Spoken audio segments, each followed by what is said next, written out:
Hello everyone, welcome और welcome back to my channel. यहाँ हम पढ़ने वाले हैं, कंटिन्यू करने वाले हैं चैप्टर 3 हिस्ट्री का, क्लास 11th का, जहाँ इस आज का टॉपिक है वुमेन्स क्वेश्चन, जिसमें सबसे पहले हम पढ़ेंगे सती राइट्स के बारे में।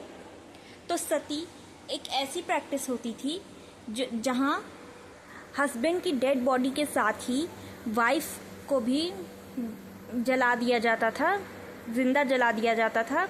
हिंदूज़ में होती थी ये प्रैक्टिस।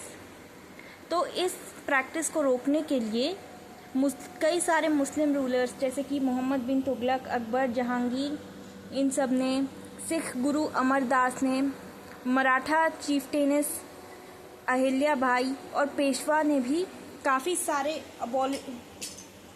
अबॉलिश भी किया, काफ़ी सारे रिफॉर्म्स किए इस प्रैक्टिस को रोकने के लिए।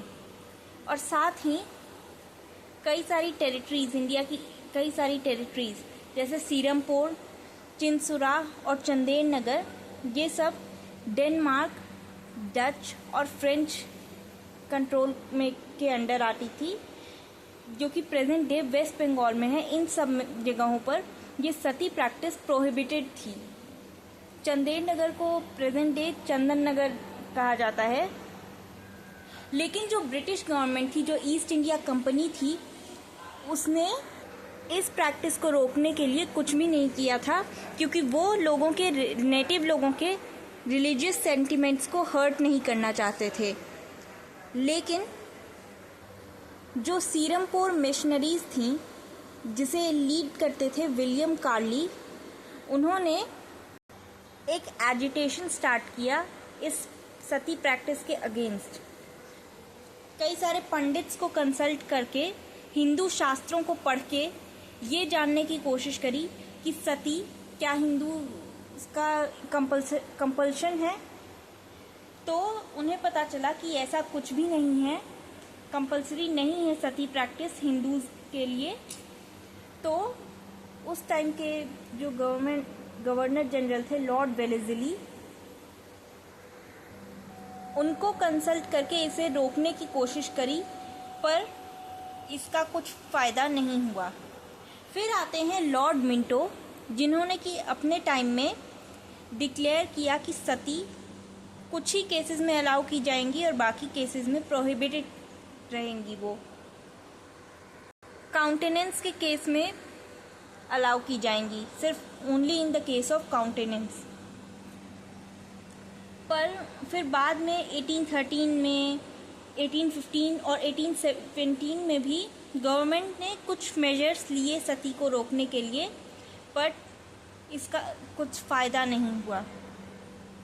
फिर आते हैं मृत्युंजय विद्यालंकर, जो कि एक काफ़ी ग्रेट संस्कृत स्कॉलर थे और उस वक्त के सुप्रीम कोर्ट के पंडित थे।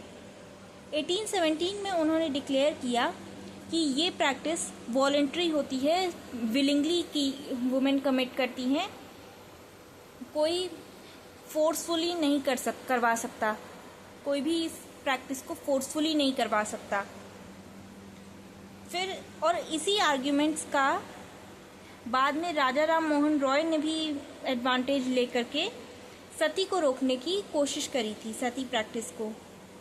और सती सिस्टम के अगेंस्ट जो एजिटेशन चल रहा था, इसके वो मेन लीडर बन गए थे राजा राम मोहन रॉय। काफ़ी सारे एफर्ट्स किए इन्होंने सती प्रैक्टिस को रोकने के लिए।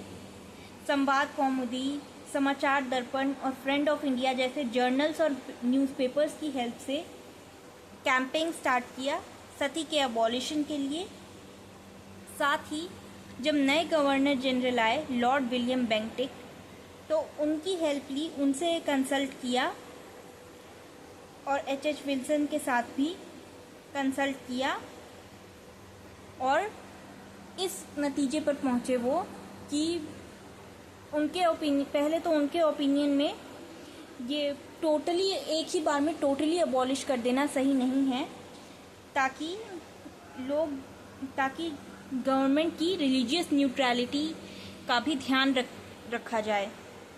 बट लॉर्ड विलियम बेंटिक जो थे, उन्होंने कम्प्लीटली अबॉलिश कर दिया सती प्रैक्टिस को 1829 में। 4 दिसंबर 1829 को सती को इलीगल और पनिशेबल डिक्लेयर किया गया बाय रेगुलेशन 17 ऑफ 1829। अब इससे काफ़ी ज़्यादा केओस भी क्रिएट हुआ। कुछ जो ऑर्थोडॉक्स हिंदूज थे उन्होंने प्रोटेस्ट भी किया।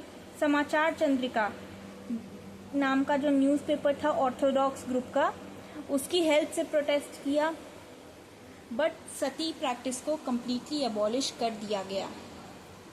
सो नेक्स्ट वीडियो में हम पढ़ेंगे विडो रीमैरिज एक्ट ऑफ 1856 के बारे में। तो मिलते हैं नेक्स्ट वीडियो में।